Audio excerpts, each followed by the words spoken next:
Hello students, आज हम लोग अपना पढ़ने जा रहे हैं the living chapter the living world lecture number 5। ठीक है, the living world lecture number 5।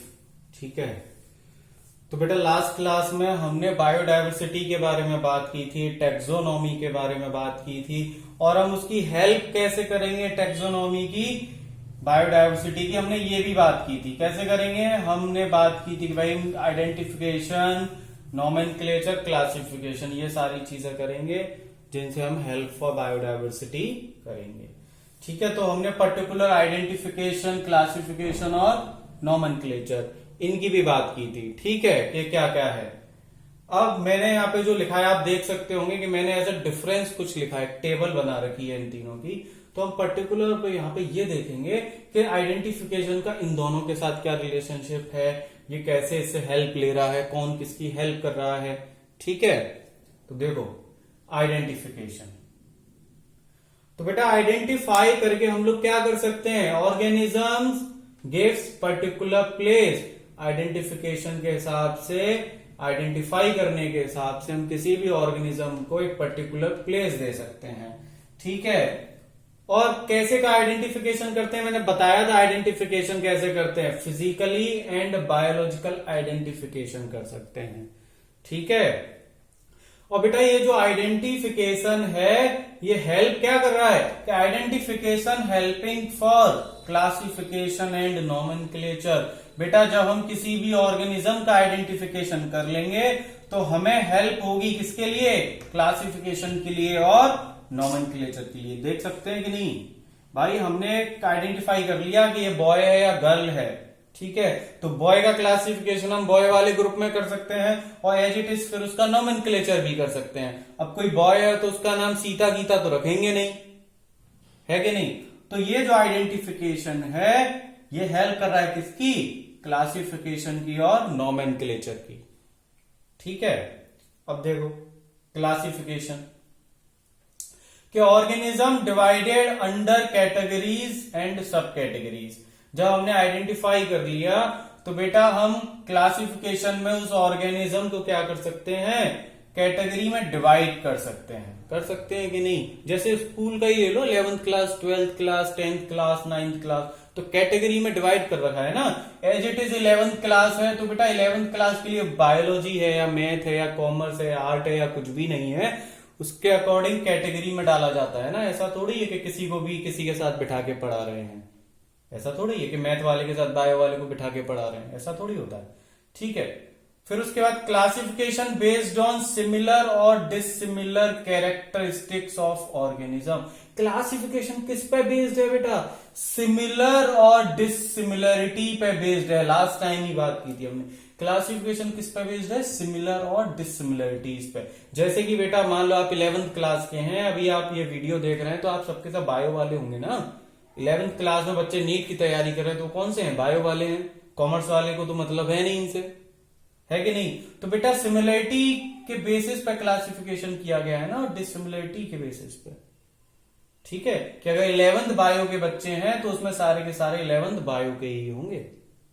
ठीक है, as it is classification generally receiving help through identification and nomenclature. बेटा ये क्या कर रहा है, हेल्प रिसीव कर रहा है, कहां से, आइडेंटिफाई कर रहा है। ठीक है ना, आइडेंटिफिकेशन हमने जो किया ऑर्गेनिज्म को, वहां से हेल्प ले रहा है आइडेंटिफिकेशन से, और नोमेनक्लेचर से। नोमेनक्लेचर से कैसे भाई, कोई भी ऑर्गेनिज्म है जैसे कि स्नेक है तो उससे हमें पता लग जाएगा ना कि इसका क्लासिफिकेशन कौन से ग्रुप में होगा, रेप्टाइल्स में होगा। लिजार्ड है कहां पे होगा क्लासिफिकेशन, रेप्टाइल्स में होगा, है कि नहीं। तो नोमेनक्लेचर एज इट इज बेटा, बॉय का नेम है या गर्ल का नेम है तो नोमेनक्लेचर में हेल्प होगी ना, फिर क्लासिफिकेशन को हेल्प होगी कि नहीं होगी नोमेनक्लेचर की वजह से। कि यहाँ पे मान लो नेम है कैसा, चिंकू, मिंकू, पिंटू, ठीक है, सीता, गीता, सत्यनारायण, प्रकाश, तो उसमें नाम से आप पता लगा सकते हैं ना कि कौन सा बच्चा है, कौन सा एज ग्रुप का है, ये गर्ल है या बॉय है। तो नोमेनक्लेचर से भी क्या कर रहा है, हेल्प रिसीव कर रहा है।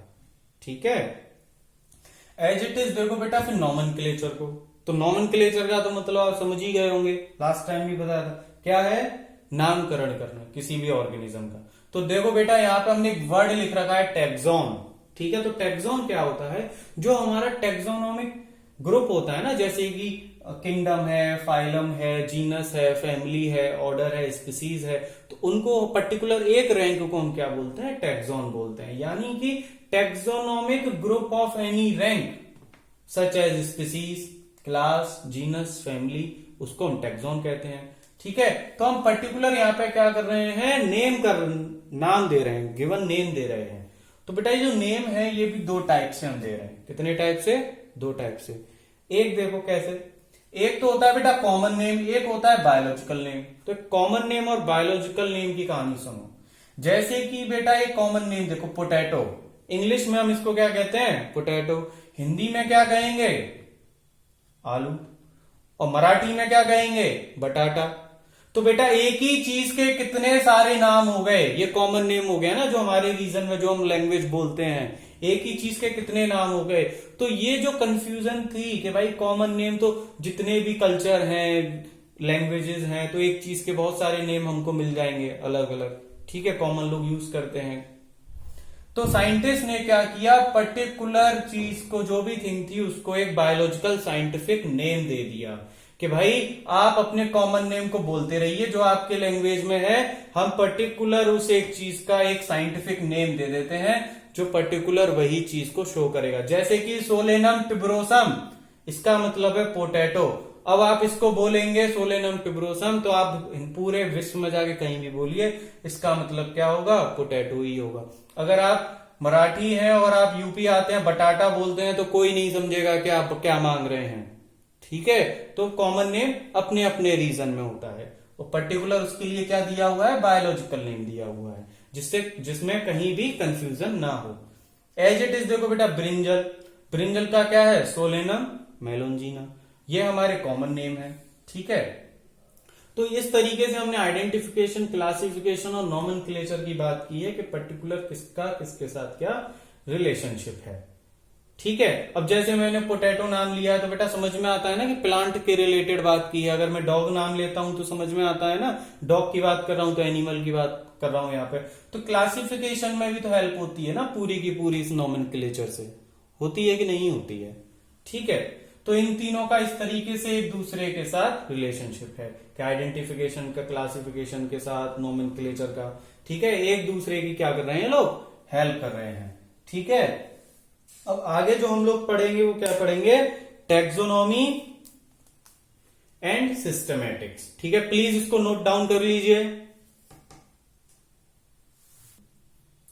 बेटा। अब नेक्स्ट हम लोग पढ़ेंगे क्या, टैक्सोनॉमी। टैक्सोनॉमी में आपको पढ़ा चुका हूं। अगला हम देखेंगे क्या, सिस्टमैटिक्स। क्या देखेंगे, सिस्टमैटिक्स।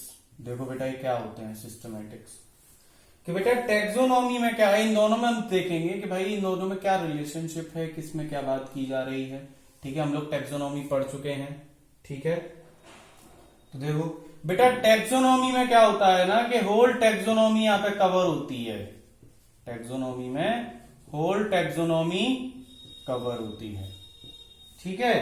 जैसे कि हमने क्या किया था टैक्सोनॉमी में, आइडेंटिफिकेशन, आइडेंटिफिकेशन किया था, नॉमेनक्लेचर, रूल्स पे बेसिस था ना ये पूरा, नॉमेनक्लेचर, और क्या किया था, क्लासिफिकेशन। ये सब रूल्स के अंडर किए थे हमने। किस पे बेस्ड है ये, based on rules and principles. किस पे बेस्ड था ये, based on rules and principles.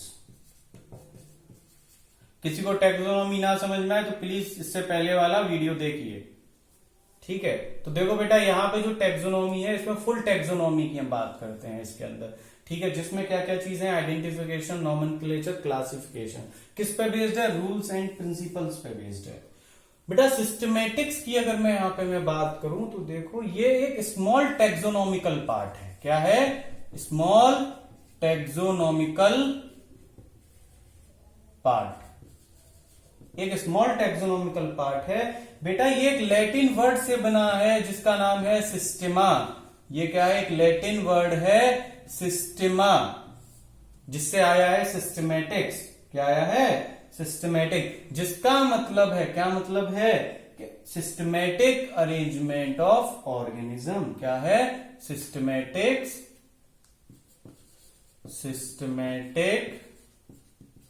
Arrangement of organisms. Systematic arrangement of organism, यानी कि यहां पर हम क्या कर रहे हैं? सिस्टमेटिक अरेंजमेंट कर रहे हैं ऑर्गेनिज्म का। बेटा ये AIPMT ने पूछ लिया था एक बार कि भाई ये जो सिस्टमा है, ये जो सिस्टमेटिक्स है, कौन से वर्ड से आया है? ये सिस्टमा एक लैटिन वर्ड है जिससे ड्राइव हुआ है क्या? सिस्टमेटिक, जिसमें ये सिस्टमा का मतलब होता है क्या? Systematic arrangement of organisms. Okay, और देखो बेटा यहां पे हम लोग क्या कर रहे हैं कि जैसे टेक्सोनॉमी में हमने आइडेंटिफिकेशन, नॉमेनक्लेचर, क्लासिफिकेशन इनकी बात की है, ठीक है? तो ये एज इट इज यहां पे तो है, आइडेंटिफिकेशन है, नॉमेनक्लेचर है, क्लासिफिकेशन भी है, और क्या है यहां पे इंक्लूडेड? बेटा यहां पे पता है क्या है? ईच लेवल का डिस्क्रिप्शन है, यानी हम आइडेंटिफिकेशन करेंगे तो उसका भी डिस्क्रिप्शन देंगे, नॉमेनक्लेचर करेंगे उसका भी डिस्क्रिप्शन देंगे, क्लासिफिकेशन करेंगे तो उसका भी डिस्क्रिप्शन देंगे। यानी कि यहां पे क्या इंक्लूडेड हो गया? डिस्क्रिप्शन हो गया। यहां पे क्या हो गया? अब हम यहां पे डिस्क्रिप्शन देंगे। सिस्टमेटिक्स में क्या करेंगे? हम पर्टिकुलर डिस्क्रिप्शन भी देंगे। बेटा याद रखना है, बहुत ज्यादा इंपॉर्टेंट है, ठीक है? और यहां पे हमने क्या किया है? ये चीजें की हैं, ठीक है? और क्या है? यानी कि जो सिस्टमेटिक्स है किस पे बेस्ड है? Based on description of each level. किस पे बेस्ड है? Based on description of each level. Based on description of each level, ठीक है? और सुनिए, यानी कि हर एक लेवल का क्या देंगे? यहां पे हम डिस्क्रिप्शन देंगे। और सुनिए कि बेटा ये जो टर्म है ना सिस्टमेटिक्स, ये दिया किसने था? ये दिया था किसने? हमारे एक फेवरेट साइंटिस्ट हैं जिनका नाम क्या है? लीनियस। क्या नाम है? लीनियस। यानी कि हमें किसने दिया था? लीनियस साहब ने दिया था। यानी कि द टर्म सिस्टमेटिक्स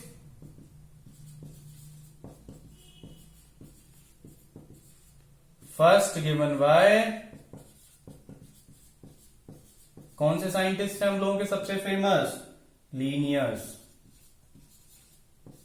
कौन है? लीनियस, ठीक है? इन्होंने दिया था। ये हमारा टेक्सोनॉमी और सिस्टमेटिक्स का एक डिफरेंस है, ठीक है?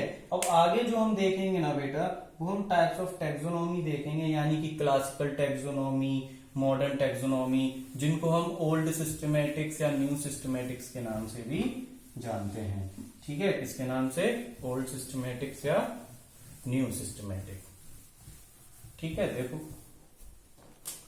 Types of taxonomy.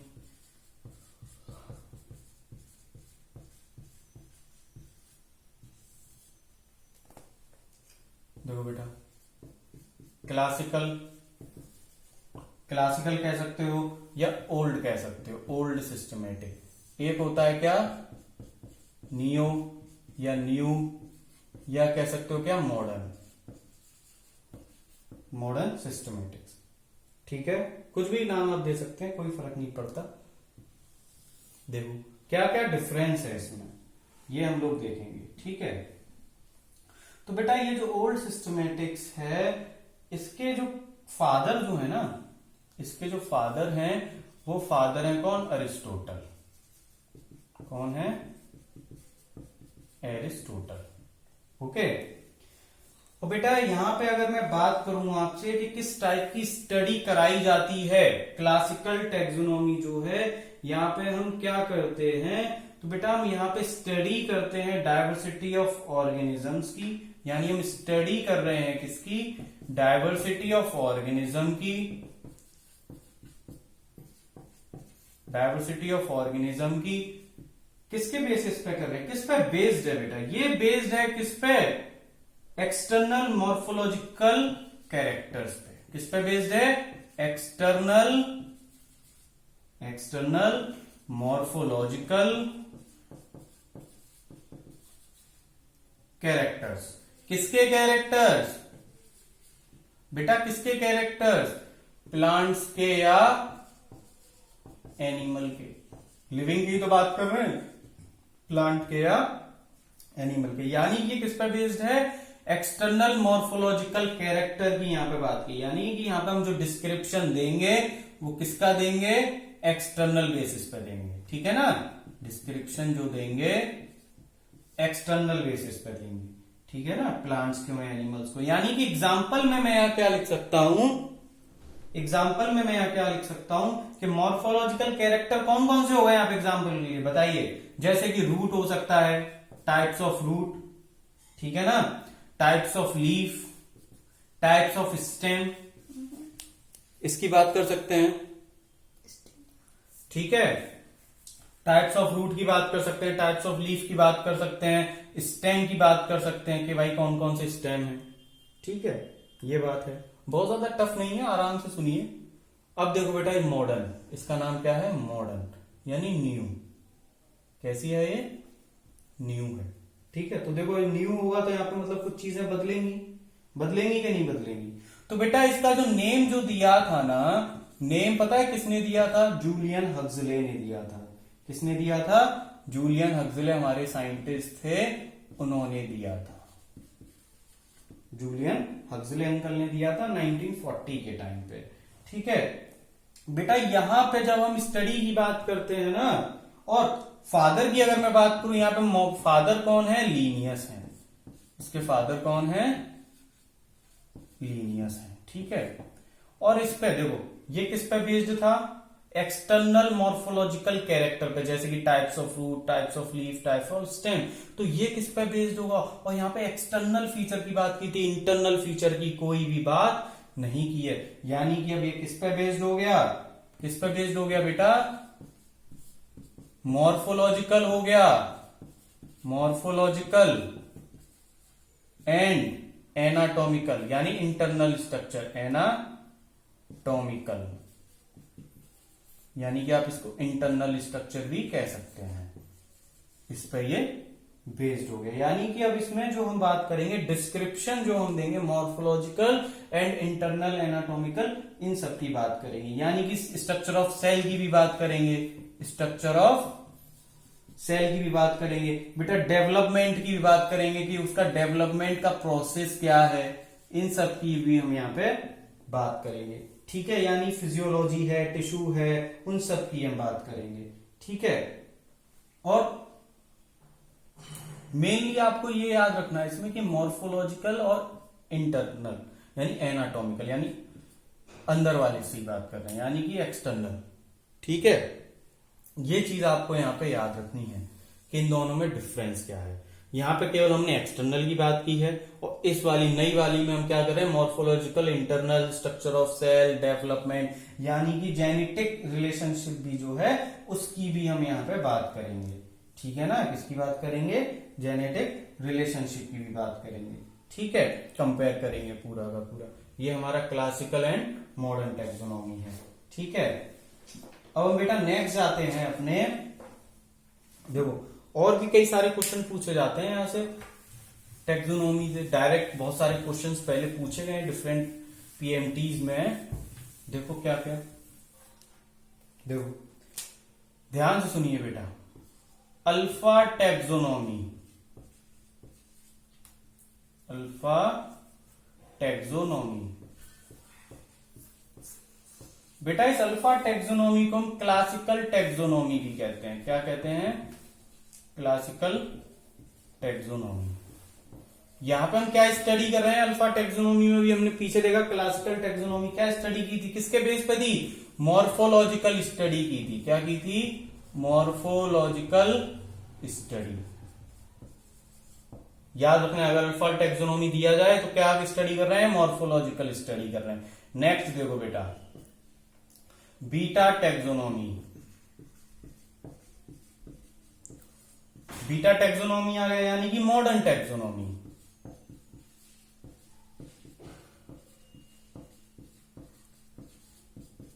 देखो बेटा बीटा में अब क्या करेंगे, यहां पे मॉर्फोलॉजिकल था ना, अब इसमें क्या आएगा मॉडर्न वाले में, मॉर्फोलॉजिकल प्लस प्लस बोलो एनाटॉमिकल, यानी कि इसमें क्या हो गया, एक्सटर्नल प्लस इंटरनल स्टडी हो गई। ठीक है, अब थर्ड देखो बेटा, ओमेगा टैक्सोनॉमी। ओमेगा टैक्सोनॉमी में देखो बेटा क्या स्टडी कर रहे हैं, यहां पे मॉर्फोलॉजिकल हो गया, यहां पे मॉर्फोलॉजिकल प्लस एनाटॉमिकल हो गया। अब यहां पे क्या होगा, डिस्क्रिप्टिव स्टडी, यानी ये कैसा हो गया, डिस्क्रिप्टिव स्टडी होगा, किसका, morphological plus anatomical. As it is याद रखिए बेटा, पूरा क्वेश्चन सॉल्व हो जाएगा। ठीक है, एक और टाइप का टैक्सोनॉमी देखो, कैरियो टैक्सोनॉमी। कैरियो टैक्सोनॉमी ये किससे रिलेटेड है, ये बेटा क्रोमोसोमल स्टडी से रिलेटेड है। किससे रिलेटेड है, क्रोमोसोमल स्टडी। ठीक है, क्रोमोसोमल स्टडी करते हैं यहां पे हम। ठीक है, ये सब बहुत ही इंपॉर्टेंट है बेटा, डिफरेंट पीएमटीज में पहले क्वेश्चंस पूछे जा चुके हैं। ठीक है, ऐसे याद रख सकते हैं, जैसे कैरियो है, कैरियोन मतलब क्या होता है, न्यूक्लियस, तो ये किससे रिलेटेड हो गया, न्यूक्लियस से ना, तो ऐसे याद रख सकते हैं कि क्रोमोसोम वगैरह की यहां पर बात की जाएगी। अब देखो बेटा आगे, अब हम बेटा अपना नेक्स्ट पढ़ेंगे क्या, नोमेनक्लेचर। क्या पढ़ेंगे, नोमेनक्लेचर। ठीक बेटा, हम लोग पढ़ेंगे क्या, नोमेनक्लेचर। उससे भी पहले मैं आपको थोड़ा सा कुछ इंपॉर्टेंट नोट बताता हूं। जैसे कि सुनिए कि बेटा अगर मैं प्रैक्टिकल सिग्निफिकेंस की बात करूं, जो हमने टैक्सोनॉमी पढ़ा है कि उसका पर्टिकुलर प्रैक्टिकल सिग्निफिकेंस क्या होगा, क्यों कर रहे हैं हम ये सब, क्यों भाई, प्रैक्टिकल सिग्निफिकेंस ऑफ टैक्सोनॉमी की अगर मैं बात करूं तो क्या होगा, प्रैक्टिकल सिग्निफिकेंस क्या होगा बेटा, कि आइडेंटिफिकेशन ऑफ अननोन ऑर्गेनिज्म, उसका प्रैक्टिकल सिग्निफिकेंस क्या है,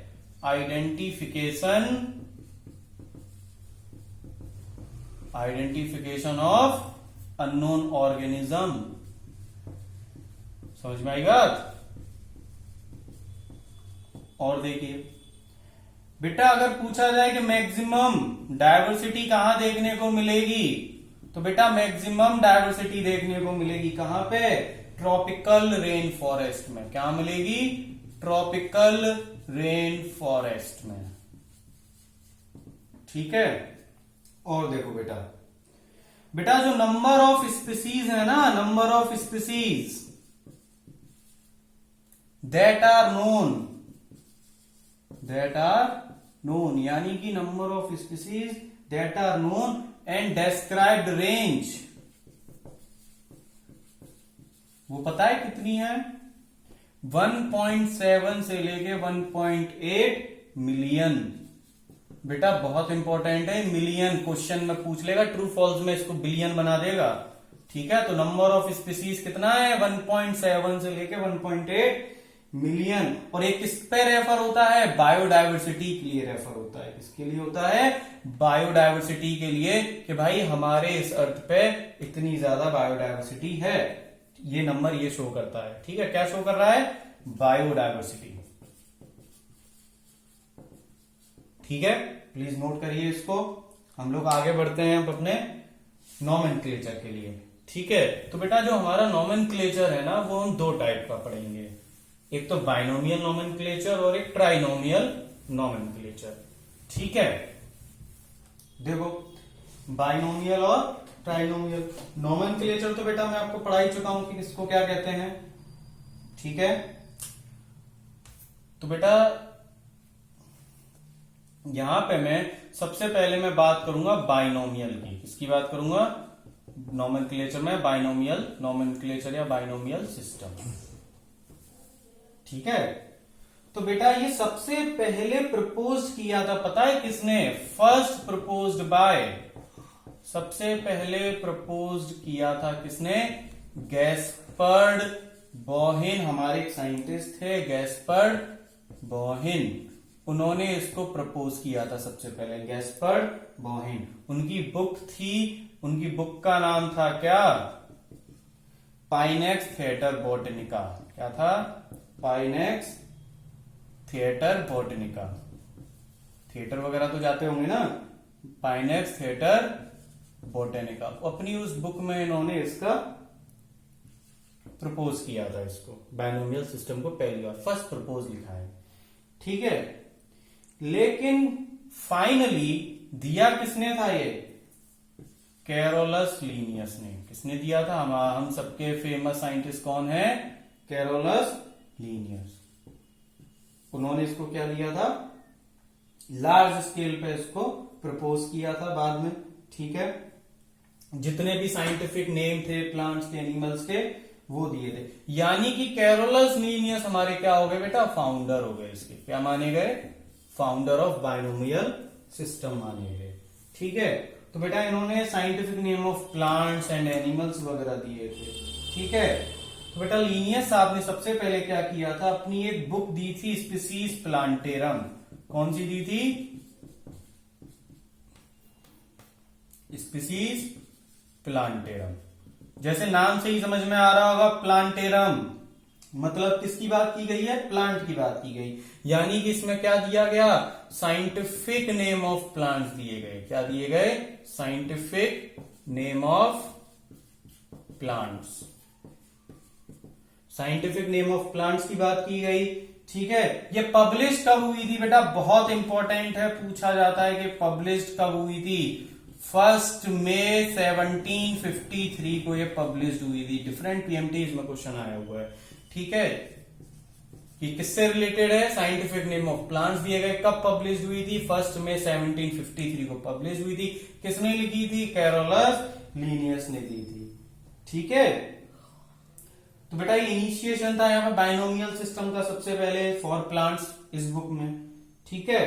और इससे पहले के जो भी नॉमेनक्लेचर वगैरह थे प्लांट्स वगैरह के प्रपोज किए गए थे, वो कुछ भी नहीं माने गए, ठीक है। इससे पहले के जो भी थे वो कुछ भी नहीं माने गए। तो ये किससे रिलेटेड था? प्लांट से रिलेटेड। अगला उन्होंने कौन सा दिया था? नोट करो इसको। अगला उन्होंने कौन सा दिया था बेटा? अगली बुक थी उनकी सिस्टेमा नेचुरी। क्या था? सिस्टेमा नेचुरी। सिस्टेमा नेचुरी, ठीक है। ये पब्लिश कब हुई थी? ये पब्लिश हुई थी बेटा 1 अगस्त 1758 को। पब्लिश कब हुई थी? 1 अगस्त 1758 को। और इसका कौन सा एडिशन आया था ये पूछा जाता है। 10th एडिशन आया था। कौन सा एडिशन आया था बेटा? 10th एडिशन आया था 1 अगस्त 1758 को, ठीक है। और इसमें क्या दिया गया होगा? कोई गैस कर सकता है? साइंटिफिक नेम ऑफ बेटा किसके दिए गए? Scientific name of ghost. तो बेटा एनिमल्स किसके दिए गए? साइंटिफिक नेम ऑफ एनिमल्स दिए गए। कौन सी बुक में? सिस्टेमा नेचुरी। तो बेटा जो हमारे लीनियस साहब थे उन्होंने अपनी 2 बुक दी थी। पहली स्पीसीज प्लांटेरम जिसमें उन्होंने साइंटिफिक नेम ऑफ प्लांट्स की बात की थी।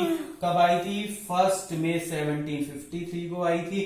उससे पहले के जितने भी प्लांट्स के लिए साइंटिफिक नेम दिए गए थे कुछ भी नहीं माने गए। उसके बाद उन्होंने अपनी एक और बुक दी थी, कौन सी? सिस्टेमा नेचुरी। इसको नचूरे नचूरे या नेचर वगैरह वगैरह मत पढ़ना, कोई नटूरे नटूरे बोले, इसका मतलब होता है नेचुरी। सिस्टेमा नेचुरी, ठीक है। नेचर नटूरे ऐसा कुछ मत बोलना कोई भी। कौन सा एडिशन दिया था? 10th एडिशन आया था। कब आया था? 1 अगस्त 1758 को आया था। क्या दिया गया था? साइंटिफिक नेम ऑफ एनिमल्स दिए गए थे, ठीक है। तो याद रखना कि कैरोलस लीनियस साहब की जो बुक्स थी उसके क्या क्या नेम थे। बाइनोमियल सिस्टम के रिगार्डिंग उन्होंने अपनी ये दो बुक्स दी थी, ठीक है। अब देखो आगे हम लोग पढ़ेंगे बाइनोमियल सिस्टम को ही, ठीक है ना। देखते हैं आगे। देखो बेटा, तो बेटा जो बाइनोमियल सिस्टम जो है ना, ये देखो नॉमेनक्लेचर में बात कर रहा हूं सबसे पहले बाइनोमियल की, बाइनोमियल नॉमेनक्लेचर की। तो बेटा यहाँ पे क्या होता है ना, बाइनोमियल में आप देख सकते हैं बाई मतलब दो, ए बी, बी मतलब दो, ठीक है, सेकंड नंबर का आ रहा है। तो यानी कि यहाँ पे क्या हो रहा है, किसी जो भी नॉमेनक्लेचर किए गए ना वहां पे दो पार्ट हैं। कितने पार्ट हैं? दो पार्ट हैं, ठीक है ना। कैसे दो पार्ट हैं? देखो बेटा, सबसे पहला जेनेरिक नेम, ये दो पार्ट में डिवाइड किया गया, जो भी नॉमेनक्लेचर किया गया वो दो का। मैंने पोटैटो का बताया था, याद है? उसका बताया था ब्रिंजल का, याद है? वीडियो को दोबारा रिवाइंड करो और देखो। जेनेरिक नेम और स्पेसिफिक एपिथेट, ये दो पार्ट है एक नॉमेनक्लेचर में। तो जेनेरिक नेम क्या शो करता है बेटा? जीनस को शो करता है। किसको शो करता है? जीनस को। और स्पेसिफिक एपिथेट शो करता है उस स्पीसीज को, ठीक है। जैसे कि अगर मैं बताऊं, जैसे कि आप ले सकते हैं जीनस में, क्रो का मैं बताता हूं, कार्वस स्प्लेंडेंस, ठीक है। तो बेटा ये किसका है? ये क्रो का है। दो नाम दिए गए हैं, जेनेरिक नेम और स्पेसिफिक एपिथेट नेम। कोई भूल गया है तो पोटैटो का देखो सोलेनम टुबरोसम दिया था, तो सोलेनम क्या दर्शा रहा है? जेनेरिक नेम, जीनस को दर्शा रहा है। टुबरोसम क्या दर्शा रहा है? स्पेसिफिक एपिथेट को, यानी उस स्पीसीज के बारे में बता रहा है। समझ में आई बात? तो बेटा कितने, एक जैसे एक चीज का नॉमेनक्लेचर किया है बाइनोमियल में, तो कितने नाम आ रहे हैं? दो वर्ड आ रहे हैं। कितने वर्ड आ रहे हैं? दो वर्ड आ रहे हैं। तो बेटा देखो आगे, बाइनोमियल नॉमेनक्लेचर। तो बेटा बाइनोमियल नॉमेनक्लेचर में याद रखना, स्टार्टिंग किसने की थी? गैस्पर्ड बॉइन ने की थी। बार बार बता रहा हूं, उनकी बुक्स कौन सी थी? पाइनेक्स थिएटर बॉटनिका थी, ठीक है। तो देखो बेटा, हाँ, तो बेटा इस नॉमेनक्लेचर के लिए हम लोग पढ़ते हैं आईसीबीएन। क्या पढ़ते हैं? आईसीबीएन, जिसका फुल फॉर्म है क्या? International code of botanical nomenclature. क्या है? International code of botanical nomenclature. तो बेटा ये जो हमने नेम की अभी पीछे बात की थी ना, यहां पे हम ये देखेंगे कि ये नॉमेनक्लेचर वगैरह किस रूल्स के अकॉर्डिंग किया गया था। तो ये आईसीबीएन जो है ना, यहाँ पे हम रूल्स वगैरह की बात करते हैं, जिसकी फुल फॉर्म क्या है? International code of botanical nomenclature, ठीक है बेटा। कोड ऑफ, एनसीईआरटी पढ़ोगे तो कुछ और मिलेगा, ठीक है। एआई जब 2005-6 में क्या हुआ था, एनसीईआरटी रिवाइज हुई थी, तो एनसीईआरटी ने क्या किया, इसका जो फुल फॉर्म है गलत मिसप्रिंट किया हुआ था बुक में। तो एआईपीएमटी ने क्या किया, नेक्स्ट ईयर क्वेश्चन डाल दिया, ठीक है। और एनसीईआरटी ने इस ऑफ की जगह वहां पे फॉर कर रखा है। तो जो बच्चे एनसीईआरटी पढ़ के गए थे वो फॉर लगा के आए, उनका आंसर गलत हो गया। और करेक्ट फुल फॉर्म क्या है? ऑफ है, ठीक है। चेक कर लेना सब। तो देखो, तो बेटा आईसीबीएन जो था ना, सबसे पहले फर्स्ट एक्सेप्टेड कब हुआ था? 1961 को हुआ था। कब हुआ था?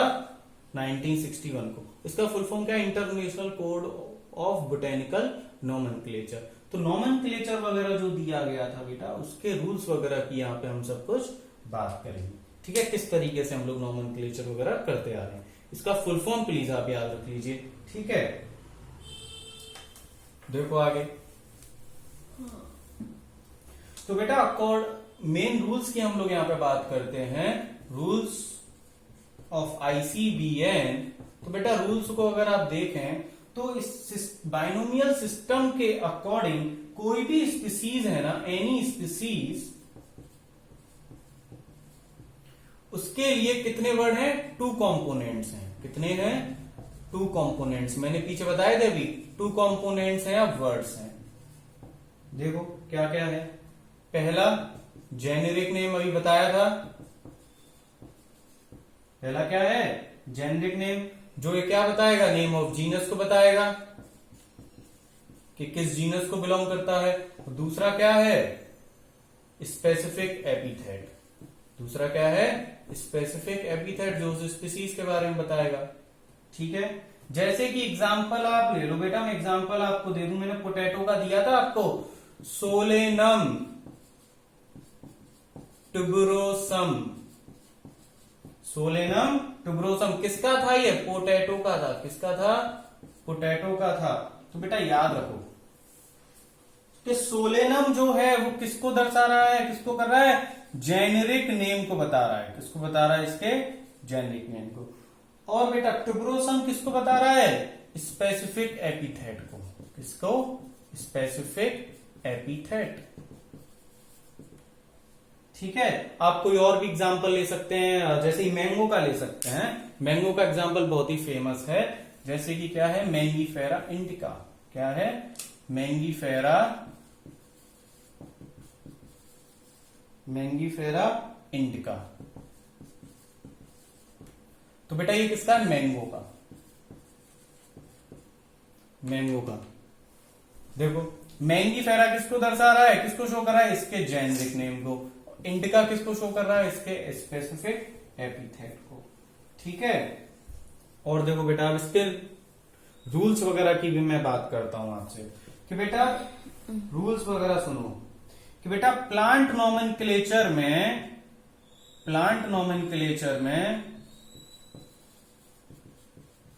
सबसे पहली बात, टुटोनियम्स वैलिड नहीं होते हैं। TAUTONYMS। बच्चे बड़े कंफ्यूज रहते हैं कि सर ये टुटोनियम्स क्या है? टुटोनियम्स नॉट वैलिड, वैलिड नहीं है। मैं क्रॉस लगा रहा हूं। टुटोनियम्स कहने का क्या मतलब है कि बेटा आप ऐसे, जैसे मैंने प्लांट नोमेनक्लेचर की बात कर रहा हूं मैंगो की, मैंगीफेरा नहीं लिख सकते हैं। यानी कि जीनस का नेम और स्पेसिफिक एपिथेट का नेम सेम नहीं हो सकता है प्लांट नोमेनक्लेचर में। याद रखिए, यानी कि generic name and specific epithet should not be same in plants. ठीक है, पहला रूल तो ये। लेकिन एनिमल नोमेनक्लेचर की अगर मैं बात करूं, किसकी? एनिमल नोमेनक्लेचर की, तो बेटा एनिमल नोमेनक्लेचर में टुटोनियम्स जो होते हैं बेटा वो वैलिड होते हैं। क्या होते हैं? टुटोनियम्स वैलिड होते हैं। यानी कि आप क्या लिख सकते हैं? आपने देखा होगा, मैं आपको एग्जांपल देता हूं। नाजा इंडियन कोबरा का नेम है। किसका नेम है ये? इंडियन कोबरा का। ठीक है। आप रेट का लिख सकते हैं, रेटस। ये रेट का है। ठीक है। तो बेटा एनिमल नोमेनक्लेचर में टुटोनियम्स वैलिड होते हैं, यानी कि वहां पे जेनेरिक नेम और स्पेसिफिक एपिथेट का नेम सेम हो सकता है। ऐसा क्यों है? क्योंकि बेटा एनिमल की जो बायोडायवर्सिटी है वो प्लांट से बहुत ही ज्यादा पाई जाती है। जब नोमेनक्लेचर कर रहे थे तब तो वर्ड्स ही खत्म हो गए थे। ठीक है। तब साइंटिस्ट को क्या करना पड़ा कि वो जो वर्ड्स थे वो फिर से रिपीट करने पड़ गए। ठीक है। क्योंकि प्लांट्स जो है उनकी डायवर्सिटी कम है, एनिमल्स की बहुत ही ज्यादा है। ठीक है। ये याद रखिए टुटोनियम्स के बारे में कि एनिमल नोमेनक्लेचर में चलेगा लेकिन प्लांट नोमेनक्लेचर में नहीं चलेगा। ठीक है। और देखो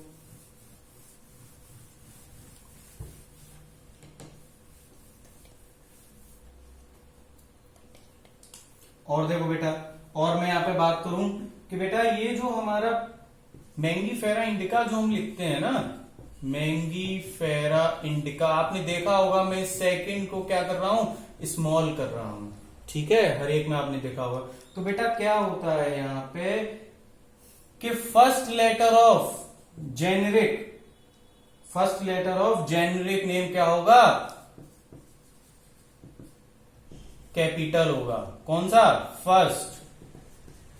फर्स्ट लेटर क्या होगा जेनेरिक नेम का? कैपिटल होगा, बाकी सब स्मॉल होगा। और स्पेसिफिक एपिथेट का क्या होगा? सब स्मॉल होगा। क्या होगा? All small. समझ में आई बात? कि जब नोमेनक्लेचर किया गया तो वहां पे बताया गया कि भाई ये जो है हमारा मैंगीफेरा इंडिका यानी जेनेरिक नेम का फर्स्ट लेटर कैपिटल में होगा। देखिए एम कैपिटल है, बाकी सब छोटा है। और स्पेसिफिक एपिथेट का क्या होगा? स्मॉल इन लेटर होगा। ठीक है। ऐसे आपको लिखना है। और अगर यही नेम किसी पर्सन के नाम पे दिया जाए, स्पेसिफिक नेम अगर किसी पर्सन के नाम पे दिया जाए, तब वो फर्स्ट लेटर बड़ा हो सकता है। ठीक है, जो स्पेसिफिक एपिथेट के, जो हमारे स्पेसिफिक एपिथेट अगर इस पे कोई पर्सन का नाम दिया जाए, ठीक है, तब वो बड़ा होगा, अदरवाइज वो बड़ा नहीं होगा। हमको ऐसे ही लिखना है। इसके ऊपर क्वेश्चन पूछा जाता है बेटा, एज इट इज लिखा जाता है मैंगीफेरा इंडिका, चाहे एनिमल का हो चाहे प्लांट नोमेनक्लेचर हो या एनिमल नोमेनक्लेचर हो, सब में नेम ऐसे ही लिखा जाएगा। ठीक है, जैसे ये लिखा हुआ है। ठीक है, और देखो जब हम इसको हैंड राइट लिखेंगे ना, फ्री हैंड और टाइप्ड करेंगे, तो बेटा ये क्या होने चाहिए, अंडरलाइन होने चाहिए। क्या होने चाहिए, अंडरलाइन होने चाहिए। ठीक है, और जब हम इनको प्रिंट करेंगे ना, ड्यूरिंग प्रिंटिंग, ये किस में होने चाहिए बेटा, इटैलिक्स में होने चाहिए। किस में होने चाहिए बेटा, इटैलिक्स में। ध्यान से सुनो कि जब अगर इनको फ्री हैंड से लिखते हैं तो बेटा ये जेनेरिक नेम और स्पेसिफिक एपिथेट के नीचे हमें क्या करना है, अंडरलाइन करना है। ठीक है, सेपरेटली। और अगर हम इनको क्या कर रहे हैं, प्रिंट कर रहे हैं, तो बेटा ये किस में होने चाहिए, इटैलिक्स में होने चाहिए, क्योंकि ये इटैलिक्स में होने की वजह से क्या करते हैं, इंडिकेट करते हैं। इंडिकेट करते हैं, क्या इंडिकेट करते हैं, इंडिकेट देयर लैटिन ओरिजिन। समझ में आएगा कि वो उस ओरिजिन से बिलोंग करते हैं। और देखो, और बेटा एक चीज और देखो कि अगर ये जो नोमेनक्लेचर है, अगर साइंटिस्ट का नाम लिखना है, क्या लिखना है, नेम ऑफ साइंटिस्ट, जिसने नोमेनक्लेचर जो है क्या किया है, प्रपोज किया है, हु प्रपोज्ड नोमेनक्लेचर। ठीक है, तो बेटा उसका जो नाम होगा वो शॉर्ट में होगा। कैसे होगा, शॉर्ट में होगा, आफ्टर द स्पेसिफिक नेम। कैसे होगा, शॉर्ट में होगा, after the specific name. After the specific name. मैं आपको एग्जांपल बताता हूं कि नेम ऑफ साइंटिस्ट अगर हमें डालना है, जिसने क्या किया, प्रपोज्ड किया है नोमेनक्लेचर को। ठीक है, जिसने प्रपोज किया है उस नोमेनक्लेचर को, वो रिटर्न होगा short after the specific name. ठीक है, जैसे कि देखो एग्जांपल है, यही एग्जांपल पूछा जाता है कई बार कि मैंगी फेरा इंडिका लिन। ठीक है, लीनियस आपने दिया था ना, तो शॉर्ट में हमने लिखा लिन, LINN। समझ गए, LINN इस तरीके से लिखा जाता है बेटा, ये आपको याद रखना है। ठीक है, ये भी एक रूल है। और एक चीज और देखो बेटा कि साइंटिफिक नेम्स जो आए हैं ना, जो साइंटिफिक नेम्स जो आए हैं, वो सारे के सारे लैटिन से आए, लैटिन लैंग्वेज है या ग्रीक लैंग्वेज है। ठीक है, तो ग्रीक लैंग्वेजेस हैं सारी की सारी। ऐसा बोला जाता है कि भाई ये सारी की सारी जो लैंग्वेजेस हैं ये डेड हैं। क्या हैं ये लैंग्वेजेस, कैसी हैं बेटा, डेड हैं, ऐसे बोला जाता है। तो बच्चे कहते हैं कि भाई ये जो सर ये डेड लैंग्वेज है, क्या हो गया, मर गई है क्या ये लैंग्वेज। डेड लैंग्वेज कहने का क्या मतलब है, बच्चे बड़े कंफ्यूज रहते हैं इसमें। तो डेड लैंग्वेज का मतलब सुनो। ठीक है, देखो कि मैंने यहां पे बात की है कि भाई ये जो हमारी लैटिन लैंग्वेज है या ग्रीक लैंग्वेजेस जो होती हैं, क्या होती हैं, ग्रीक लैंग्वेजेस, ये कैसी होती हैं बेटा, डेड होती हैं। ये कैसी है, डेड लैंग्वेज है। क्यों है डेड लैंग्वेज, देखो इसका एग्जांपल मैं आपको देता हूं, उनको हम डेड क्यों बोलते हैं। कि बेटा मान लो अभी कुछ हो गया, ठीक है, लड़ाई झगड़ा या कुछ भी हो गया, तो एक पर्सन है ये,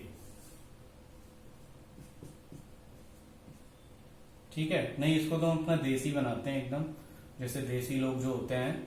ठीक है, तो ये क्या बोलेगा कि मैं पुलिस को बुला रहा हूं, मैं किसको बुला रहा हूं, पुलिस को कॉल कर रहा हूं मैं। ठीक है, वहीं एक और बच्चा है जो पढ़ा लिखा है आप लोगों जैसा, एकदम बढ़िया, एकदम स्मार्ट बच्चा है, कहीं बाहर से आया हुआ है एकदम। ठीक है, तो वो क्या कहेगा, वो पुलिस नहीं कहेगा, उसने क्या कह दिया, वो बाहर से आया है ना पढ़ा लिखा बच्चा, पुलिस बोल देगा तो बेइज्जती नहीं हो जाएगी। उसने क्या बोल दिया, मैं कॉप्स को बुला रहा हूं। किसको बुला रहा हूं? कॉप्स को। तो देखो एक ही चीज के दो मतलब हो गए कि नहीं, एक ही के, कि पुलिस भी बोल दिया और कॉप्स भी बोल दिया, मतलब तो एक ही है ना, कॉप्स को बुलाएंगे तब भी पुलिस आएगी, और पुलिस का मतलब पुलिस आएगी। तो बेटा यहाँ पे नया वर्ड इंट्रोड्यूस हो गया हमारी इस इंग्लिश में, हो गया कि नहीं होगा? लेकिन ऐसा लैटिन और ग्रीक लैंग्वेज में नहीं होता है, इसीलिए हम इसको क्या कहते हैं? डेड लैंग्वेज कहते हैं। समझ गए? ठीक है। तो देखो बेटा मैं फिर से रिवाइज कराता हूं जो हमने अभी तक आईसीबीएन के बारे में पढ़ा था। ठीक है कि बेटा यहाँ पे दो नेम होंगे, किसी भी स्पीसीज में क्या होंगे? 2 वर्ड्स होंगे।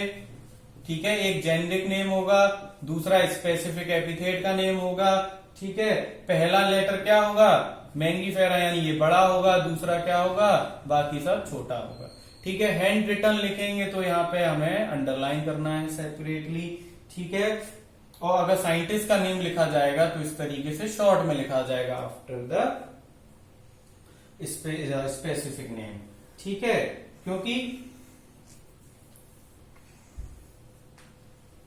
और देखो बेटा, और हाँ एक चीज और मैं बताता हूं कि बेटा ये जो लीनियस साहब, ये जो साइंटिस्ट का नेम है ना बेटा, इसको अंडरलाइन नहीं करते हैं, ना ही इसको इटैलिक्स में लिखते हैं। ठीक है, नॉट रिटन इन, ठीक है, ना तो इसको बेटा अंडरलाइन करेंगे और ना ही इसको इटैलिक्स में लिखेंगे, कुछ भी नहीं करेंगे। ठीक है, सिंपल लिखा जाएगा। कैसा लिखा जाएगा? सिंपल। ठीक है, तो name of scientist should be neither underline nor written in italics. Okay, और ये लैंग्वेजेस कैसी होती हैं? लैटिन और Greek languages, they are dead languages. ठीक है, और देखो बेटा मैंने आपको आईसीबीएन बताया था बेटा, एक आईसीजेडएन भी तो होता है। यहां पे इसका फुल फॉर्म क्या हो जाएगा? इंटरनेशनल कोड ऑफ, जेड आ गया ना, यानी जूलॉजिकल नोमेनक्लेचर, जूलॉजिकल नोमेनक्लेचर।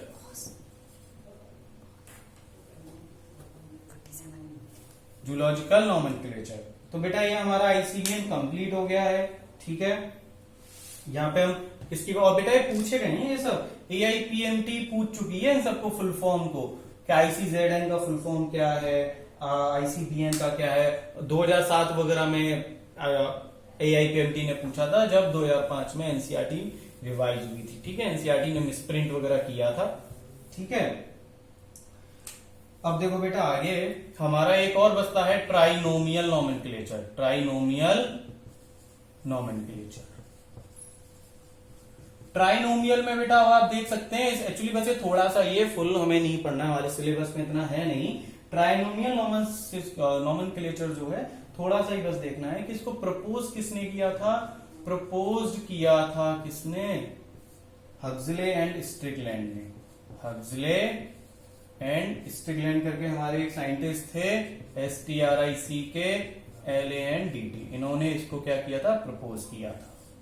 ठीक है, अब यहां पे क्या होता है, इस सिस्टम के अकॉर्डिंग कोई भी प्लांट है या कोई स्पीसीज है, उसमें क्या चीज होंगी? उसमें 3 नेम होंगे। क्या होंगे? 3 कंपोनेंट होंगे, यानी कि पहला जेनेरिक नेम। बाइनोमियल में कितने थे? 2 थे ना, तो यहाँ पे ट्राई आ गए ना, ट्राई। यहाँ पे कितने होंगे अब? 3 जेनेरिक नेम, दूसरा specific epithet name, specific epithet, और थर्ड वन इज, कौन सा है थर्ड वन? सब स्पेसिफिक नेम। क्या होगा? सब स्पेसिफिक नेम, यानी कि यहाँ पर तीसरा एक जुड़ गया है, यानी कि ये सब स्पेसिफिक यहाँ पे क्या बताएगा? Name of variety. क्या बताएगा? Name of variety. ठीक है, तो देखो बेटा एग्जाम्पल बताऊं मैं आपको यहाँ पे। देखो जैसे कि एक मैं एग्जांपल बताता हूं, ब्रेसिका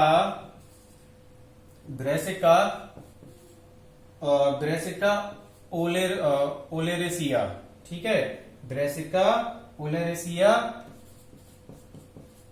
बोट्राइटिस। क्या है? Brassica oleracea botrytis. बेटा ये जो नेम है, देखो ये ब्रेसिका जेनेरिक नेम को बताता है, ओलेरेसिया स्पेसिफिक एपिथेट को बताता है, और बोट्राइटिस इसकी नेम ऑफ वेराइटी को बताता है। पता है किसका? ये कली फ्लावर का। किसका है ये? कलीफ्लावर का, कहते हैं ना गोभी। तो बेटा गोभी तो कई सारे टाइप की आती है ना, फूल गोभी, बंद गोभी, ग्रीन वाली गोभी। ठीक है, एक और मैं इसको बता देता हूं, देखो एज इट इज यही हो जाएगा। देखो ब्रेसिका ओलेरासिया ओलेरेसी। अब ये तो सेम हो गया, वैरायटी बदल जाएगी ना गोभी की। एक और कौन सा है, कैपिटाटा। क्या है, कैपिटाटा। ये किसका है पता है, कैबेज का। किसका है, कैबेज का। एज इट इज देखो, इसमें भी क्या होता है, जेनेरिक नेम, ओलेरेसी ने क्या होता है, स्पेसिफिक एपिथेट, और कैपिटाटा क्या बता रही है, नेम ऑफ वैरायटी। बस इतना ही है ट्राइनोमियल नोमेनक्लेचर, और कुछ नहीं। हमें यहाँ पे याद रखना है कि किसने प्रपोज किया था, अक्सले एंड स्ट्रिकलैंड ने दिया था। यहाँ पे 3 कंपोनेंट होते हैं। कितने होते हैं, 3 कंपोनेंट। हम यूज कब करते हैं इसको, हम जब यूज करते हैं when members of any species have large variation. ठीक है, जब क्या होते हैं, जब कोई एनी स्पीसीज है तो उसके क्या है, बहुत ही लार्ज वेरिएशन है उसके, जब हम ट्राइनोमियल सिस्टम को यूज करते हैं। जैसे कि हमने गोभी में देखा, कलीफ्लावर है, कैबेज है, तो उसके कई सारे वेरिएशन है ना। तो हमने यहाँ पे ये चीज की बात की थी। ठीक है, तो हमारा ये लेक्चर क्या है, कंप्लीट हो गया है टॉपिक। Thank you.